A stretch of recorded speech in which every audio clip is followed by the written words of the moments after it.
L'Euro de football, le Portugal a battu la Slovénie lors des tirs au but et a gagné son ticket pour les quarts de finale. Les Portugais affronteront vendredi à 18h les Bleus, vainqueurs de la Belgique 1-0. Analyse de ce match signé Jules Boiteau qui se trouve sur place. France n'a toujours pas marqué de but dans le jeu par l'un de ses propres joueurs.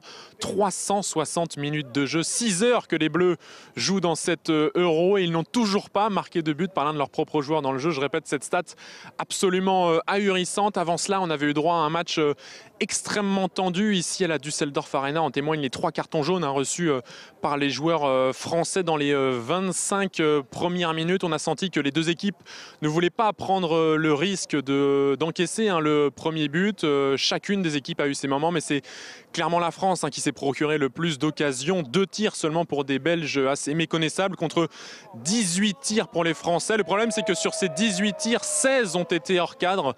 Les problèmes d'efficacité de l'équipe de France persistent, donc il faudra absolument régler la mire pour le quart de finale. Et puis côté joueur, mention spéciale pour William Saliba qui a été énorme en défense centrale et qui a éteint Romelu Lukaku. Il répond vraiment aux attentes de Didier Deschamps depuis le début de la compétition. Et puis aussi Jules Koundé qui a reçu le trophée d'homme du match UEFA et qui a bien canalisé sur son côté droit Jérémy Doku qui était la principale menace belge dans ce match. Voilà les Bleus qualifiés un peu miraculeusement pour le quart de finale qui se jouera à Hambourg vendredi prochain. Allez, on se